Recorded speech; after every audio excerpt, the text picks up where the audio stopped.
যাচ্ছি কবরস্থানের উপর দিয়ে, ঠিক আছে। আর প্রথম বিষয় হলো যে এখানে নাও ডুবা, হাস্যকর বিষয় যে নাও ডুবা এখন আমাদের তুলতে হবে, ঠিক আছে। তো আমরা দেখতে পাচ্ছি তালামারা, ঠিক আছে। এই যে এটার নাও কোষাই নাও। তালামারার কারণ হলো এদিকে সুরের সংখ্যা অনেক বেশি। এই যে বাড়িগুলো দেখতে পাচ্ছেন সবগুলা সুরের বাড়ি, সুযোগ পেলেই নাও নিয়ে নিই, ঠিক আছে।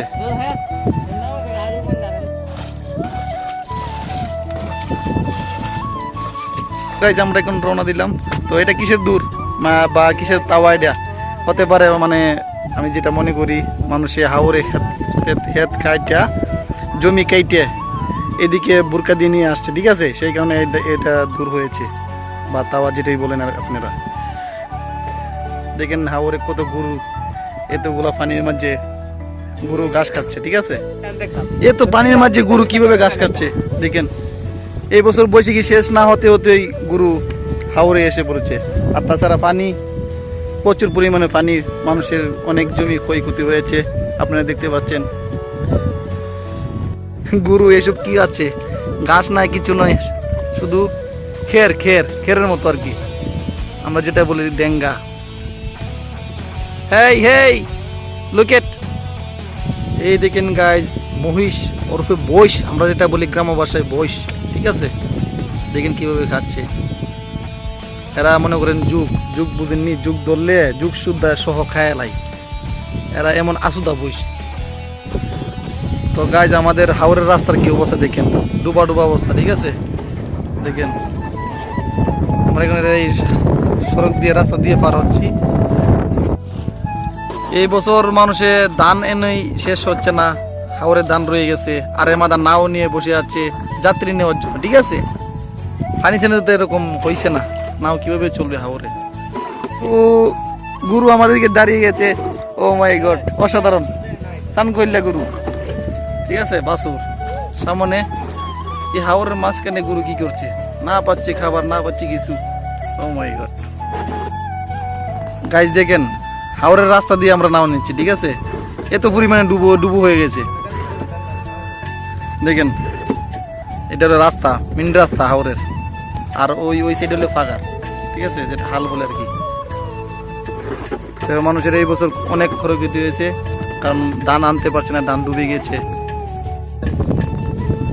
ওমা এখানে কি শুয়ে আছে দেখি তো। ও মাই গড, এটা একটা মানুষ গাইজ, দেখেন কিভাবে শুয়ে আছে। হতে পারে অন্য টাইপের মানুষ, ঠিক আছে। দেখেন আবার মাঝখানে শুয়ে আছে একা একা, তার অন্য কেউ নাই, কার মানে কেউ নেই, সেই জন্য শুয়ে আছে, অসহায় মানুষ। তো আপনারা দেখবেন তাকে। জমি এখনো কিছুটা জাগিয়ে আছে, কিন্তু জমি মালিক কেটে নিচ্ছে না, কারণ এগুলো মরে গেছে, ঠিক আছে। আর তাছাড়া হলো গরু খেয়ে বেড়েছে। অবশিষ্ট গন্তব্যের দিকে পৌঁছে গেলাম, আর কিছুটা পথ। আর এদিকে দেখেন হাঁসের ফার্ম, ফাতি হাঁস, ঠিক আছে, ফাতি হাঁসের ফার্ম। হাওরের মাঝখানে যে বাড়িটা, ওই বাড়িটার তারা রাখছে আর কি। ফাতি হাঁসে দেখেন কাকা করতেছে। তো অসাধারণ একটা ফাতি হাঁস, তাদের আওয়াজে শুনে কানের ফটাফটান কিছুটা ক্রয় হয়ে গেছে।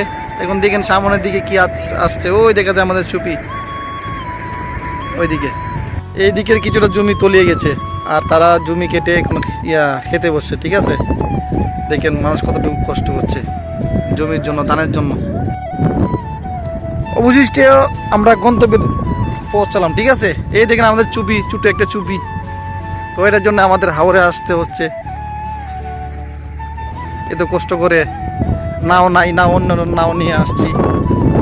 দেখেন এই যে চুপি বাইরে থাকতে থাকতে নষ্ট হয়ে গেছে, ঠিক আছে। এখানে একটা ওরা ছিল, মানে ঘরের মতো আর কি, এটা নিয়ে গেছে, কিন্তু আমাদের চুপি নেওয়া হয়েছে না, চুপিটা নষ্ট হয়ে গেছে। দেখেন কি হয়েছে, কি অবস্থা চুপির। আমরা এখন হাওরের মাঝখানে, ঠিক আছে। দেখেন এটা হলো আমাদের চুপি, ঠিক আছে। তো হাওরের মাঝখানে থাকতে থাকতে মেঘে বৃষ্টিতে ভিজে নষ্ট হয়ে গেছে প্রায়। তো এটা একটা ছিল ঘরের মতো, ঠিক আছে। তো এটা এখন ভেঙে নিয়ে গেছে। দেখেন গাইস কত সুন্দর। এই যে আমাদের নাওয়ে ছবি রাখা হয়ে গেছে, এখন আমরা গন্তব্যের দিকে পৌঁছবো।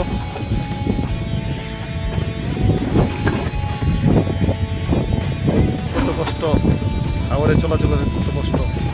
মাই গড, পাঙ্কুনায়ের অবস্থা দেখুন। আরে হালারে পিস বুদ্ধি, হাঁসের উড়া, আরে হাঁসের ফার্ম, ঠিক আছে। হাঁস রাখার নাও এত ছোটো, আগে তো দেখি নাই। তো গাছ দেখেন কত সুন্দর নাও। আর